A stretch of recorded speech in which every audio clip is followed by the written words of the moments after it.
Hello friends, कैसे हैं आप सब। स्वागत है आपके अपने चैनल में। तो आज हम लेके आए हैं क्लास 10th की मैथ प्रश्नावली 1A पार्ट 3, जो कि पार्ट 1, 2 करा चुके हैं। तो इसमें देखते हैं। इसमें सबसे पहला क्वेश्चन है, मतलब कि 5वें नंबर पर क्वेश्चन है, यूक्लिड विभाजन प्रमेयिका का प्रयोग करके दिखाइए कि किसी धनात्मक पूर्णांक का घन 9m + 9m + 1 या 9m + 8 के रूप में होता है। तो अभी तक वर्ग में पूछा जा रहा था, अब ये किस में पूछ लिया है कि घन में, कि इसका कि घन 9m + 9m + m या 9m + 8 के रूप में होता है। तो चलिए हल करते हैं। माना कोई धनात्मक पूर्णांक x है, माना कोई धनात्मक पूर्णांक x है, तो हम लिख सकते हैं x बराबर 3q डॉट 3q + 1 फिर डॉट 3q + 2। अब हम यहाँ लिख सकते हैं कि b बराबर 3, मतलब कि b बराबर हमारा क्या इसमें दिया है, 3 दिया है।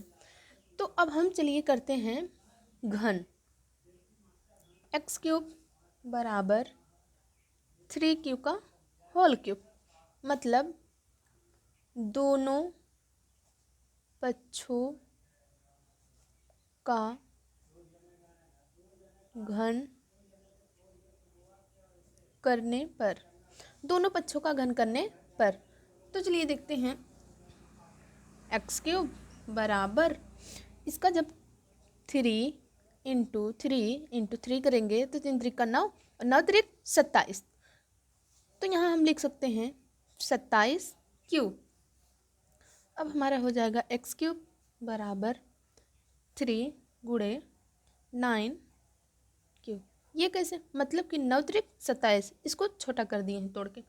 तो अब हम लिख सकते हैं कि 9q बराबर m, जहाँ हमारा इतना है वहाँ हम क्या रखेंगे, m रखेंगे।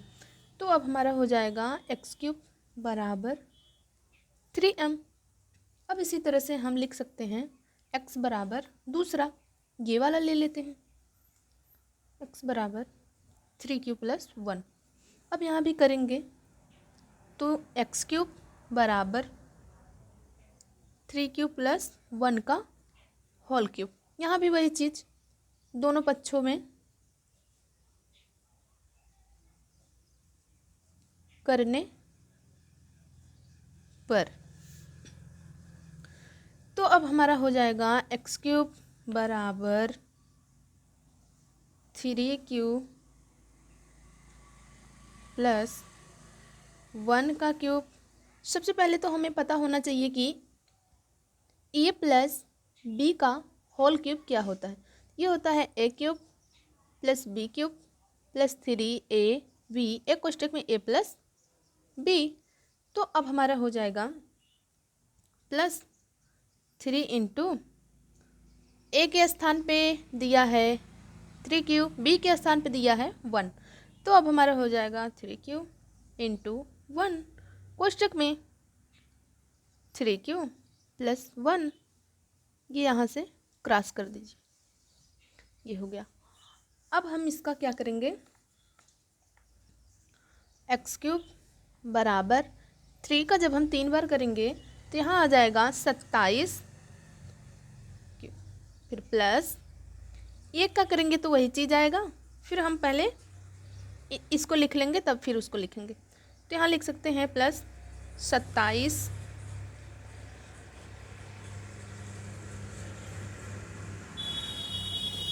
सॉरी पहले इसको नहीं करेंगे, पहले इसको कर लेंगे तब उसके बाद यहाँ कर लेंगे x³ बराबर 27q + 1 का करेंगे तो वही चीज़ आ जाएगा, उसके बाद +9q, फिर उसके बाद कोष्टक में 3q + 1। फिर अब हम लिख सकते हैं x³ बराबर 27q फिर + 27। अब यहाँ 9 का 3 के साथ हम क्या करेंगे, गुणा करेंगे। 9 त्रिक 27, यहाँ एक क्यू, यहाँ एक क्यू, तो क्यू स्क्वायर हो जाएगा।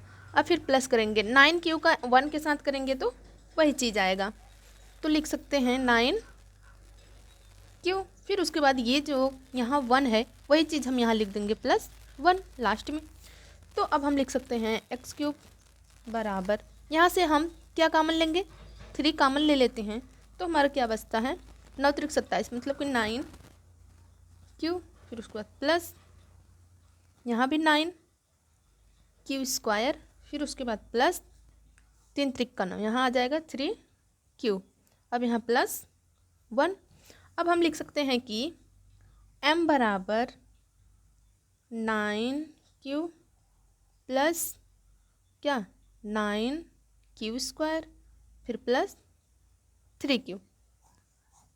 जहाँ m है उस जहाँ इतना है उसके स्थान पे हम m लिख सकते हैं। तो अब हम यहाँ लिखेंगे x³ बराबर 3m + 1। ये हमारा दूसरा पार्ट हो गया। अब क्या करते हैं,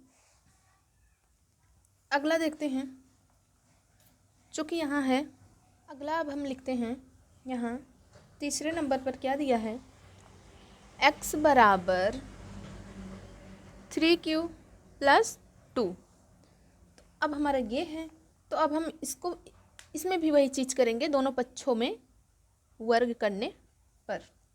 तो अब यहाँ भी हम लिख सकते हैं 3q + 2 का होल क्यूब। तो फ्रेंड्स अब देखते हैं, यहाँ क्यूब है तो x³ बराबर यहाँ a और यहाँ b, मतलब कि a³ b³। फिर यहाँ लिख सकते हैं हम x³ बराबर 3q का होल क्यूब प्लस, अब 2 का करेंगे प्लस 3 a के स्थान पे 3q, b के स्थान पे 2। अब यहाँ लिख सकते हैं एक कोष्टक में a + b, मतलब कि 3q + 2, इतना हो गया। अब हम यहाँ लिख सकते हैं नीचे से x³ बराबर 3 का जब 3 बार करेंगे क्यूब करेंगे तो यहाँ आ जाएगा 27 क्यूब प्लस 2 का अगर हम 3 बार करेंगे 2 दूनी 4, 4 दूनी 8 हो जाएगा, प्लस 3 का 2 में गुणा, 3 त्रिक 9 और 9 दूनी 18, तो यहाँ हो जाएगा 18 क्यूब। फिर अब हमारा कोष्टक में क्या है वही चीज़ लिख लेंगे 2। अब हम नीचे से लिखते हैं x³ बराबर 27 क्यूब प्लस, अब यहाँ क्या लिख सकते हैं, इस 18 का 3 के साथ गुणा करेंगे, 18 क्यू का 3 के साथ, फिर 18 क्यू का 2 के साथ, तो 18 त्रिक 54 क्यू का होल स्क्वायर, मतलब यहाँ एक क्यू यहाँ एक क्यू, तो स्क्वायर हो जाएगा। और फिर प्लस 18 दूनी 36, अब यहाँ क्यू नहीं है तो एक ही क्यू रहेगा। फिर ये जो +8 है यहाँ लिख देंगे +8। अब नीचे चलते हैं x³ बराबर, अब यहाँ से क्या काम ले 9 काम लेते हैं, तो 9 त्रिक 27 3 क्यू आ जाएगा, फिर प्लस 9 छंग 54, यहाँ आ जाएगा 6 क्यू स्क्वायर, फिर प्लस 9 चौक 36, यहाँ 4 आ जाएगा 4 क्यू प्लस 8। अब इतने के स्थान पर हम क्या मान सकते हैं, इतने के स्थान पर क्या मान सकते हैं,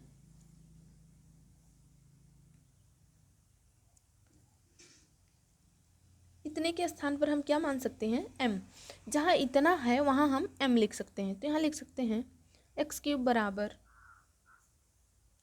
9m + 8, लास्ट वाला 8 लिख लेंगे। फिर लिख सकते हैं x³ बराबर 3m + 1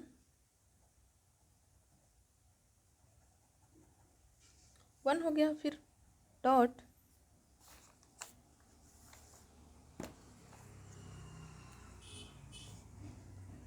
1 हुआ, फिर उसके बाद डॉट 9m + 8। तो ये हमारा प्रूफ हो गया। यही हमें क्या करना था, प्रूफ करना था। तो अब चलते हैं, अगला अगला क्वेश्चन है हमारा, ये है 441, 567 और 693 का HCF निकालिए यूक्लिड एल्गोरिथ्म के प्रयोग से। तो चलिए लिखते हैं, यूक्लिड एल्गोरिथ्म के प्रयोग से। तो चलिए देखते हैं, अब यहाँ हम देख लेते हैं कि 693 और 567, तो 567 से 693 बड़ा है, तो हम लिख सकते हैं 693 इस तरह से और 567। तो अब चलिए भाग करते हैं, 567 693। अब 567 का पहाड़ा ऐसा पढ़ें कि 693 से ज़्यादा ना हो, कम रहे, तो हम एक बार ले जाते हैं। तो अब यहाँ हो जाएगा 500। अब 693 में से 567 जब हम माइनस करेंगे तो हमारा कितना आ जाता है, जब यहाँ 13 में से 7 घटे तो हमारा आएगा 6। अब यहाँ बच्चा कितना, 8 में से 6 गए 2, 6 में से 5 गए 1, 126 आ गया। तो अब हम लिख सकते हैं चरण फर्स्ट में, यहाँ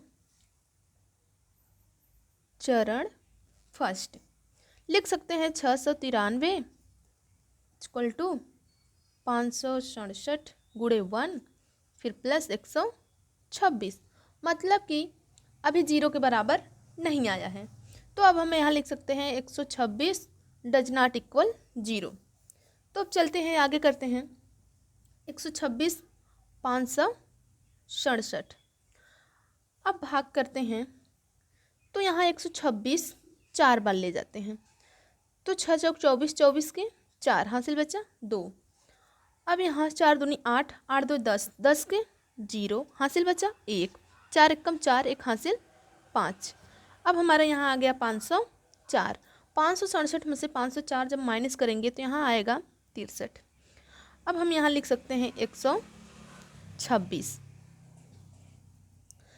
तो अब फिर चलते हैं चरण सेकंड में, लिखते हैं चरण सेकंड, 567 126 गुणे 4 प्लस 63 आया। तो अब यहाँ भी लिख सकते हैं 63 डज नॉट इक्वल 0, मतलब कि अभी 0 के बराबर नहीं आया है। तो अब फिर चलते हैं करते हैं 63 का ऐसा करें कि 126 आ जाए। तो हम अगर हम 2 बार ले जाते हैं, कितनी बार, 2 बार ले जाते हैं, तो 3 दूनी 6 और फिर 6 दूनी 12, तो ये हमारा आ गया। तो अब हम लिखेंगे चरण थर्ड में बराबर 126 इक्वल 63 इंटू 2 प्लस 0। तो अतः 693 और 567 का HCF बराबर 63। 63 और इसमें 3 पद है ना, तो अभी तो 2 का हमारा हुआ, अभी कौन छूटा है, 441। तो अब हम लिख सकते हैं 63 और 441 का HCF पुनः लिख सकते हैं, पुनः यूक्लिड एल्गोरिथ्म के प्रयोग से। पुनः यूक्लिड एल्गोरिथ्म के प्रयोग से मतलब कि पुनः अब करेंगे वही चीज़। तो अब हम यहाँ लिख सकते हैं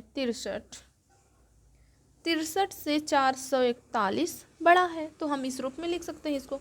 अब फिर से करते हैं 63 441, 63 का पहाड़ा ऐसा पड़े कि 441 से ज़्यादा ना हो, बराबर आ गया चलेगा। तो चलिए देखते हैं, अगर हम 7 बार ले जाते हैं तो 7 त्रिक 21, 21 1 हासिल बचा 2, तो फिर 7 छंग 42, 42 2 44, तो यहाँ हमारा एक ही बार में आ गया। तो यहाँ लिख सकते हैं चरण फर्स्ट 441 63 गुणे 7 प्लस 0, अतः 441 567 और 693 का HCF बराबर 63। तो फ्रेंड्स आगे का सवाल है, दर्शाइए कि किसी धनात्मक पूर्णांक का वर्ग किसी पूर्णांक q के लिए या तो 4q या 4q प्लस 1 के रूप में होगा। तो माना कोई एक धनात्मक पूर्णांक x है, कितना है, x है। तो अब चलिए हल करते हैं। x बराबर, जैसा कि इसमें का सवाल पहले बता चुकी हूँ, तो चलिए देखते हैं। x बराबर 4m या 4m प्लस 1। तो अब करते हैं एक्स स्क्वायर बराबर 4m, मतलब दोनों साइड वर्ग करने पर। तो चलिए नीचे से फिर देखते हैं, एक्स स्क्वायर बराबर 4 का जब हम वर्ग करेंगे तो यहाँ आ जाएगा 16m स्क्वायर। तो अब फिर हम लिख सकते हैं एक्स स्क्वायर बराबर, यहाँ हम तोड़ देंगे 4 चौक 16 और फिर m स्क्वायर। अब हम यहाँ मान सकते हैं कि 4m स्क्वायर बराबर q। तो अब हम लिख सकते हैं नीचे से एक्स स्क्वायर बराबर 4q। तो अगला देख लेते हैं, यक्स बराबर दिया है 4m प्लस 1। तो फिर से वही दोनों पक्षों में वर्ग करने पर, तो यक्स स्क्वायर बराबर यहाँ हो जाएगा 4m प्लस 1 का होल स्क्वायर। तो a प्लस बी का होल स्क्वायर तो पता ही होगा, a square plus B square plus 2ab। तो चलिए देखते हैं, एक्स स्क्वायर बराबर 4m का होल स्क्वायर प्लस 1 का स्क्वायर प्लस 2, a के स्थान पे 4m तो यहाँ लिखेंगे 4m गुणे b के स्थान पे 1 तो 1 कर दिए। अब फिर इसको हम लिख सकते हैं एक्स स्क्वायर बराबर 4 का वर्ग करेंगे तो यहाँ 16m स्क्वायर हो जाएगा, प्लस 1 का वही चीज़ आएगा, प्लस 4 दूनी 8m तो यहाँ 8m हो गया। तो अब हम लिख सकते हैं यक्स स्क्वायर बराबर 16m square plus 8m plus 1 को उधर कर दिया, 8m को इधर ले लिया। तो अब चलते हैं, एक्स स्क्वायर बराबर 4 कॉमन ले लेते हैं तो 4 चौक 16, 4m स्क्वायर अंदर बचेगा, फिर उसके बाद 4 दूनी 8 तो 2m बचेगा, फिर उसके बाद प्लस 1। अब हम मान सकते हैं 4m स्क्वायर प्लस 2m के स्थान पर हम q, मतलब 4m स्क्वायर प्लस 2m बराबर q। तो चलिए एक्स स्क्वायर बराबर 4q प्लस 1, ये हमारा प्रूव्ड हो गया। तो फ्रेंड्स जैसा कि इसमें का अभी 2 से 3 क्वेश्चंस और हैं, इसी तरह से यूक्लिड एल्गोरिथम के प्रयोग से हल करना है। तो फ्रेंड्स जब इसमें का सवाल मैं आगे करा चुकी हूँ तो प्लीज़ स्वयं हल करिए। तो आज के लिए इतना काफ़ी है, प्लीज़ लाइक एंड सब्सक्राइब करें। Thank you.